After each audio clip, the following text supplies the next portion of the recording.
yo, something happened with this man. Anyway, JJ Redick was up for a head coach, supposedly a head coaching position. Yeah. In with the Toronto Raptors. Now, I think someone like you, someone like Dime, you guys are super into old school, respect the old school. And JJ Redick now, he's become the icon of you guys were plumbers back in the day. Yeah. So I don't even think it's that. You know what's crazy? I don't even think it's that, because when I heard somebody of that age say that, it's like, bro, like, you're not the youngest guy. Like, you trying to be super modernist. I think he your age, Fabian, no disrespect to you. But it's more so like I said it before with Draymond Green. It ain't even like the I'm going the super modernist route. It's more so they like the JJ Redicks, the Richard Jeffersons, the Draymond Greens. They like the liaison between the people who weren't good enough to make it to the league and the people that are ass amongst their peers in the league. Right. So that's the thing I'm taking. That's the route I think he portrays. And I don't, like I said before in the chat, what he's saying is not earth-shattering knowledge. Like, this is pretty much known stuff. What is he really giving us? Some detailed play-by-play situations that happen in the locker room? Yes, but is he really like shattering the earth with what he's saying? I don't think so at all. And he's just as good as the people who he on the show with. Like, you keep debating with Stephen A. Smith. That doesn't show me that you smart at all. Right. Skip Bayless left Stephen A. Smith, started his own show, and built Shannon Sharp up. I get now Skip Bayless, he has his cons, but he was 40 years in a journalism business. So you being on TV with a success in Stephen A. Smith, let's keep it a buck. JJ Redick is not the star of that show. It's Stephen A. Smith. You being on that show does not give you any credentials to be a head coach, and certainly not your professional career. But I don't think that's what it is for me. Like, I just think he's clearly smart, he's eloquent. Him being on that show to me is what you're saying though. The Draymonds of the world, they wanted a representative up there because it was, what's my man's name? Not my man, this guy. Here's my man. Mad Dog. Mad Dog, yep. Okay, Mad Dog is the guy who helped create all of this. Like, nobody understands that part.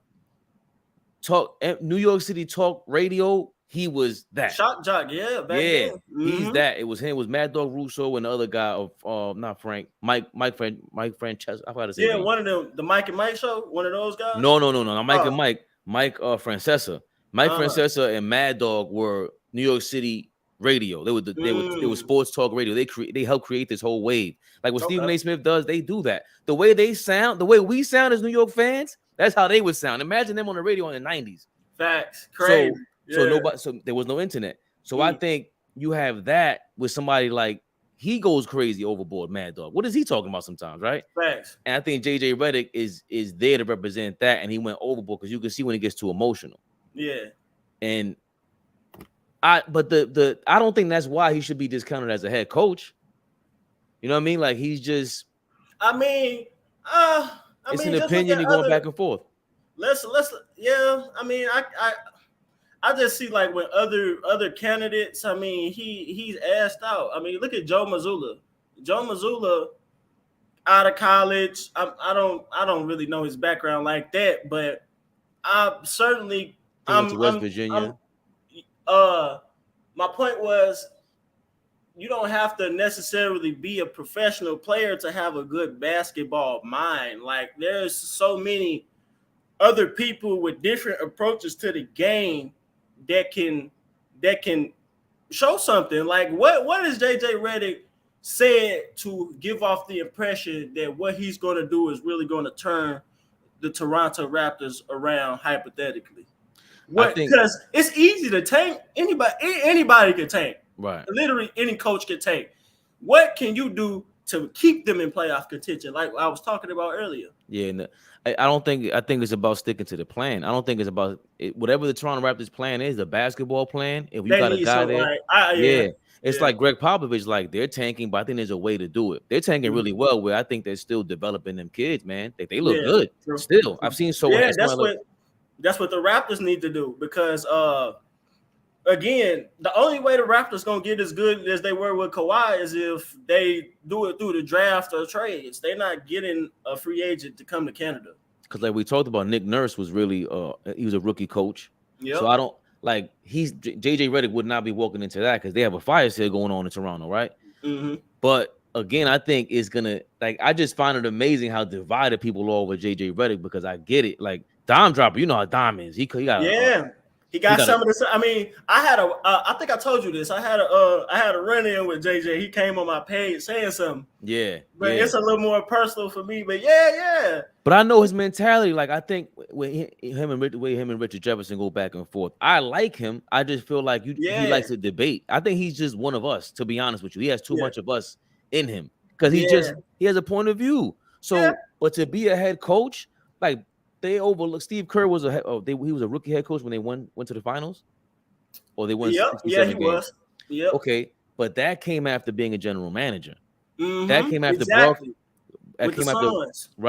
after broadcasting like JJ Redick. So there was some time where he got to develop relationships, improve, his wherewithal, and then being a general manager really prepped him because now you're telling people what to do. JJ Redick, I mean, I think doing a podcast and stuff like that and doing what we're doing here, I really believe that has some say so in running a media company. That's a big deal. That's a major deal. So for JJ Redick has a lot of pluses going in his direction. Now, I think the Steve Nash thing, I can't make it. I know we can't make it about race or whatever people hate to do that, but you have to, man. You saying you can't make it about race. Saying you can't make it about race is just as extreme as saying I'm colorblind to the situation.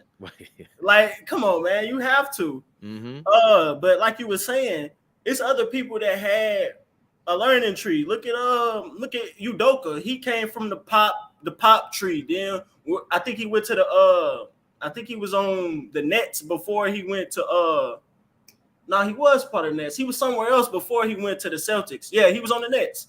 Udoka. So there's been learning trees for players. I just don't think what kind of precedent would it be for a guy a role player who ain't really never outside of this fame he's getting now off of a podcast. When have we talked about JJ Redick this much?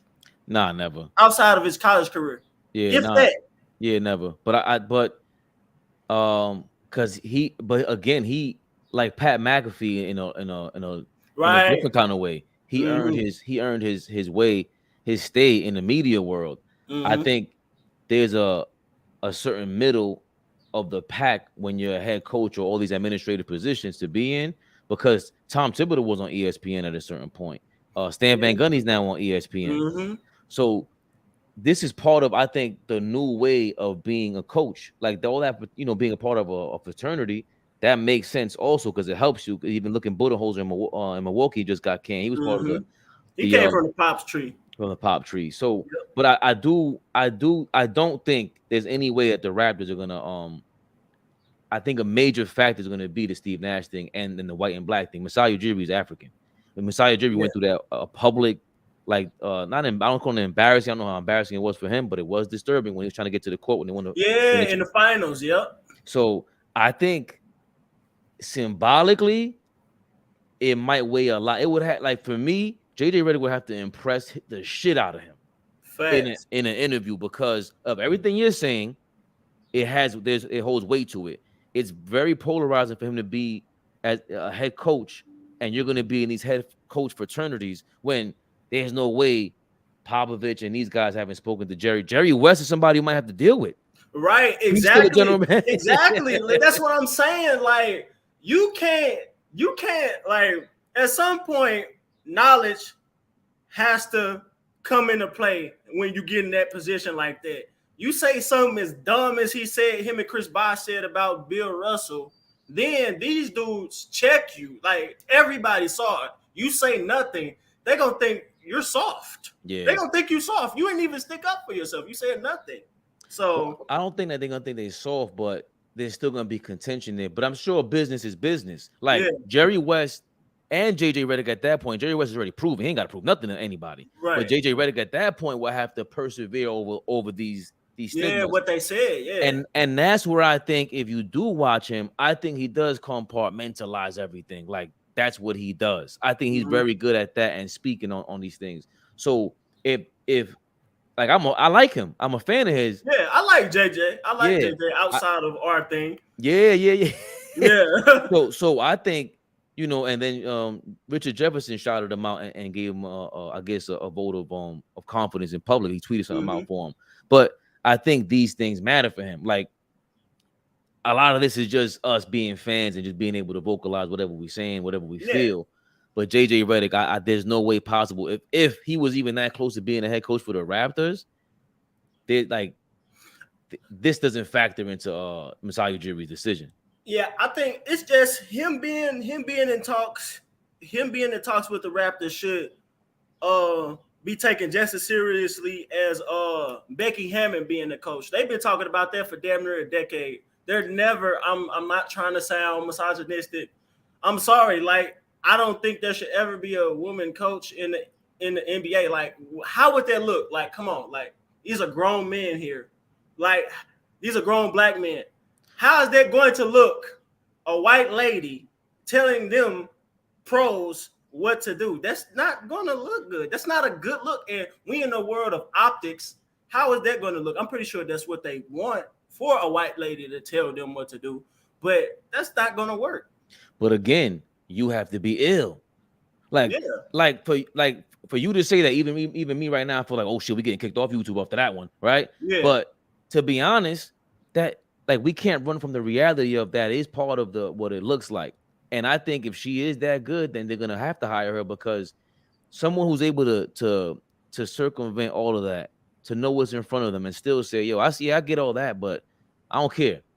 Like I don't see. And again, that's why I asked yesterday, yo, how do we know who's a good head coach candidate or not? We gotta see. Right. Yeah, facts. And she's in the WNBA now. They won a chip, didn't they? I don't even know. Is she still a coach? I think she went to Vegas. No. I think is she not on the Spurs coaching staff no more? Is she? No, because she's a head coach at for one of the WNBA teams. And again, but I think these are little things that we had. They're honest thoughts, and I think it's honest for us to have about her. And it's not about bashing women. It's really about bashing dudes.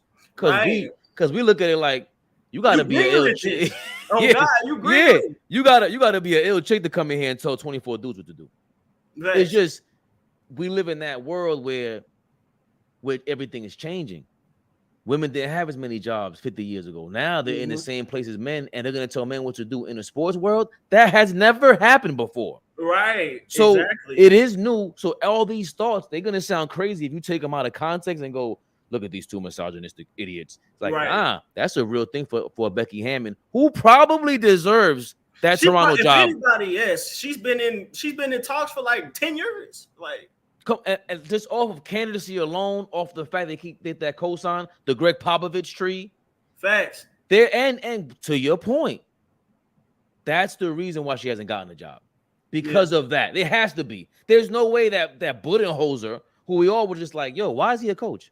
Yeah. There's no way you can't give her a shot. The same way I was saying before, yo, I don't mind Doc Rivers being average and him being messing up like this, because now it gives us the average black dude as a head coach finally, as opposed to having all these white coaches. It doesn't make sense. Like it never added up. Like we were just talking about this not too long ago with D'Antoni. Like these D'Antonis, these Rick Carlisles. It's the same thing with players. Like some players are staying too long. Like some players, same thing with coaches. Coaches are staying too long. We need new coaches. D'Antoni should be gone. Carlisle should be gone. How long he been in the league? Damn near 30 years. Are you crazy? Older, yeah. Like, what is Indiana doing? Indiana not going nowhere no time soon. They basically a funnel for other teams. Nah, I think Indiana. How many good players Indiana then gave up since Larry Bird? They gave up Kawhi, PG, Malcolm Brogdon, Sabonis. None under Carlisle except Sabonis was there, but they still did pretty well. They got Halliburton, and again, they're a small market team. And Indiana, the state, the basketball, like I think he's a smart head coach. Rick Carlisle has never, he butted heads with. Yeah, he really. Yeah, I'm gonna give Carlisle a benefit of the doubt though. But when you win one championship, we could put him in the same category as Doc Rivers. Hell no. Hell to the no. Yeah. He had that Pistons team prepped up until Larry Brown got there and they traded for Rasheed Wallace. No way. They went to like four conference finals with him, if I'm not mistaken. In a row. Yeah. It is kind of different. Way different. Doc Rivers had hella talent. Hell yeah. Rick Carlisle is that deal. And then he went to the Pacers, and the only reason why they didn't win and win the championship because Ron Artest went to the stands. Let's not forget. Reggie would have got his chip that year for sure. Maybe so. Any team that would have came out of the East in 2004 was going to beat the Lakers. Right, but everybody just needs a chance because Rick Carlisle was on the Boston Celtics bench, and then did he come from the Larry Brown tree? I think so. Everyone pretty much comes, like Popovich comes from the Larry Brown tree. The Larry Brown tree is heavy too, but again, that would be that one of those branches is Becky Hammon, and that's a bigger reason. That's why I wanted to talk to you, especially. Yeah. That's the bigger reason why those two things. What is the coach fraternity that JJ Redick is a part of? So that's politics, right. And also what's also political is, half the fans hate your guts because you called their favorite players, plumbers and whatever. You co-sign that. Right. So I think what you're saying and what shout out to Scoop, what y'all are saying, there's merit to it. But I think it would take an exceptional dude. Like Ime Udoka, I think when you hear him talk, he seems pretty exceptional. Facts, yeah. I'm actually excited. I'm not even a Rockets fan. I'm excited for next year for them. Right. To see same way with in a similar way with when Rick Carlisle went from the Pistons to the Pacers, then he went to the Mavericks. It was in similar fashion because we've seen the talent there as a coach. Like, you're winning though. You know what I mean? So with Udoka, we hope to see him. We hope to see him winning though. Yeah, how it's looking, I don't think Harden coming back. How Philly playing, I know we got the rumors. I don't think Harden coming back though. They gonna draw somebody with Udoka as the coach though. Philly's winning though. Yeah, I know. I'm saying like if Philly win, I don't think Harden is going to Houston, going back to Houston. Okay. Well, I appreciate you jumping on. It was short. Short and sweet. Short and sweet, and we never do no Wednesdays. But that was a hot topic, and I wanted you to get that off because the group chat is great, but then we got to put that in the post. We get the engagement. Yeah, it sounds like cheap promotion, but I don't care. With content, we got to, man. We got to. Hey, thank you. We got to. Anyway, Rockstar Mel hates this music. But guess what?